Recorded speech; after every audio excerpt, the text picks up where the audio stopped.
اور نشے کے لیے اب کہیں جانے کی ضرورت نہیں پڑتی، دواؤں میں بھی نشہ ہوتا ہے جس کو ڈرگس کہتے ہیں، اور ہماری نوجوان نسل اس میں تباہ اور برباد ہوتی جاتی ہے۔ تعلیم کے بہانے، اعلیٰ تعلیم کے بہانے ہمارے نوجوان بیٹے اور بیٹیاں،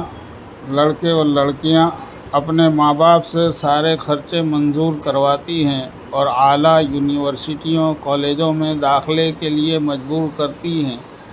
اور ماں باپ اپنے نونہالوں کی محبت میں اپنا سب کچھ قربان کرنے کو تیار ہو کر کالجوں اور یونیورسٹیوں میں تعلیم حاصل کرنے کے لیے ان کو بھیجتے ہیں، اور وہاں مغرب کی ہواؤں میں یا شیطان کی فضاؤں میں ہمارے نوجوان بیٹے اور بیٹیاں اپنی منچاہی، اپنی نفسانی خواہشات کی پورا کرنے میں لگی ہوئی ہیں۔ تعلیم کے تو جنازے ہی نکلے ہوئے ہیں، کسی کو تعلیم کی کچھ نہیں پڑی، اور ہم ماں باپ اس پر فخر کرتے ہیں کہ میرا بچہ انجینئرنگ میں ہے، میرا بچہ لاء کالج میں پڑھتا ہے، میرا بچہ MBBS میں پڑھتا ہے، حالانکہ حالات اس سے مختلف ہیں۔ اور دوسری بات یہ کہ بنیادی تعلیم کی بات کروں تو ہماری مائیں، خاص کر کے وہ نوجوان لڑکیاں جس نے کے پاس 4-5 سال کے بچے ہیں گھروں میں، وہ صبح اٹھتے ہی ان کو انگلش میڈیم اسکول کی تیاری پہلے کرواتی ہے، ناشتہ پھر بناتی ہے، اور اسی ناشتے کا کچھ حصہ اس کے باکس میں ڈال کر اپنے شوہر کو یا اپنے بھائی کو کہتی ہے کہ اسے جلدی سے انگلش میڈیم اسکول میں چھوڑاؤ، اور انگلش میڈیم اسکول بھی وہ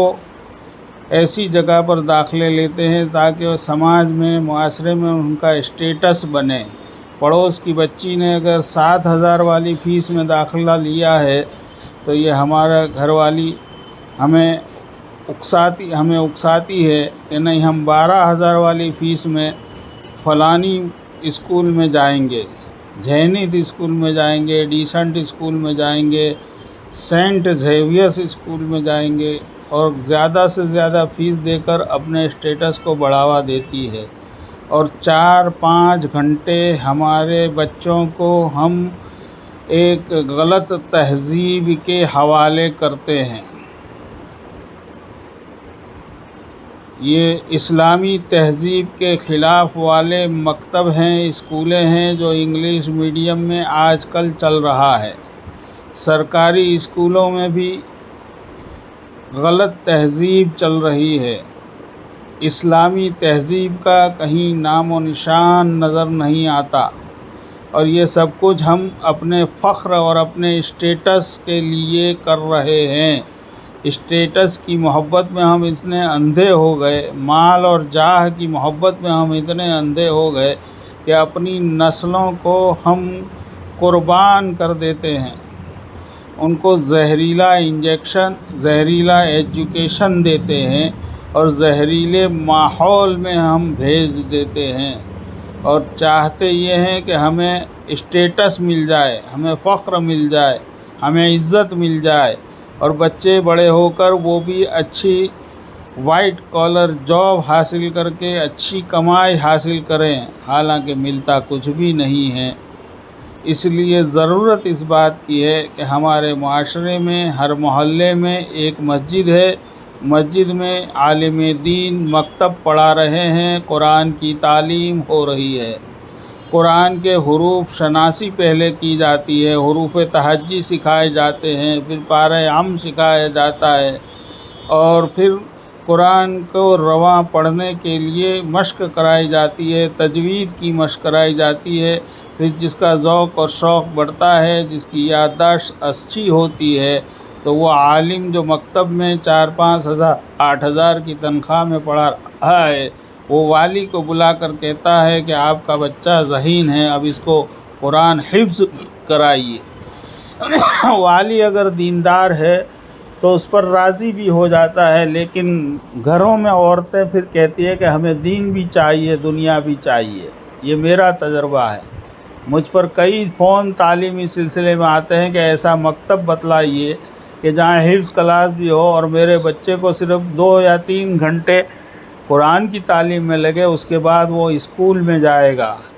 کیونکہ وہ انگلش میڈیم میں پڑھتا ہے، اچھی معیاری اسکول میں پڑھتا ہے تو وہ وہاں 6 گھنٹے دے گا اور قرآن کے حفظ کرنے میں وہ 3 گھنٹے دے گا۔ یہ اسلام سے محبت کا ہمارا نمونہ ہے کہ ہم کتنی محبت کرتے ہیں اپنی اسلامی تہذیب سے، لیکن ضرورت اس بات کی ہے کہ اللہ کی مدد متوجہ کرنی ہے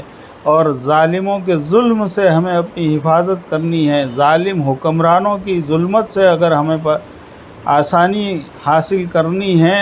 تو اللہ کی مدد شامل حال ہونا ضروری ہے۔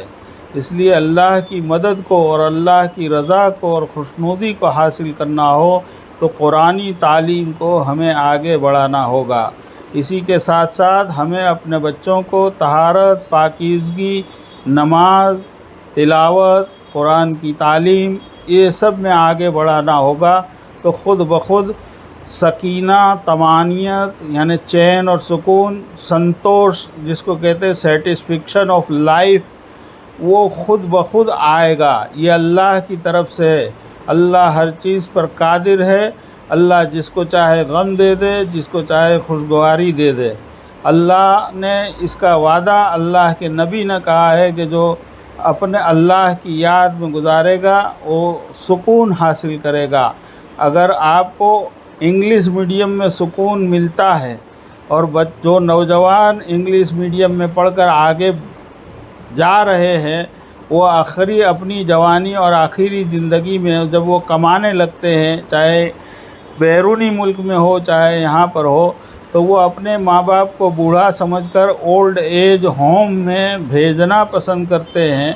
تاکہ اور کیونکہ وہ اپنے نوجوان بیٹے کی بہو اس سے مطالبہ کرتی ہے کہ تیری ماں کی خدمت میں نہیں کر سکتی، تیرے باپ کی خدمت میں نہیں کر سکتی۔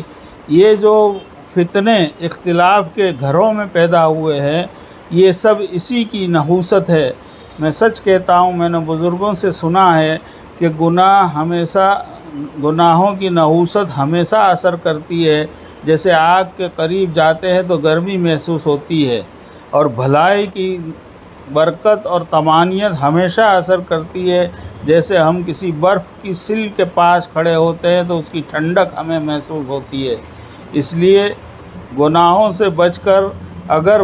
برائیوں سے بچ کر عبادات کی طرف اور بھلائیوں کی طرف آنا ہے تو ہمارے محلوں میں، سوسائٹیوں میں یہ مکاتب، مدارس جو علوم قرآنیہ سکھلاتے ہیں، قرآن کی تعلیم سکھلاتے ہیں اور وہاں اپنے عقائد سکھلاتے ہیں، طہارت اور پاکیزگی کے مسائل سکھلاتے ہیں اور نماز وغیرہ کی مشق کراتے ہیں، یہ اس وقت میں خاص ضروری ہے، کیونکہ ہماری نسلیں تباہ ہو رہی ہیں۔ اگر اس سے ہم نے کان آڑے کیے اور ہم ان کو، اگر ہم نے جیسی محبت ہم نے انگلش میڈیموں سے یا اعلیٰ تعلیم سے، دنیاوی تعلیم سے کی، اس سے 50% بھی اگر محبت اگر ہم اپنی اسلامی تہذیب کو سیکھنے میں کرواتے، اپنے بچوں کو بھیجتے، تو انشاءاللہ ہماری نسل، آنے والی نسل خطرے سے بچ جائے گی۔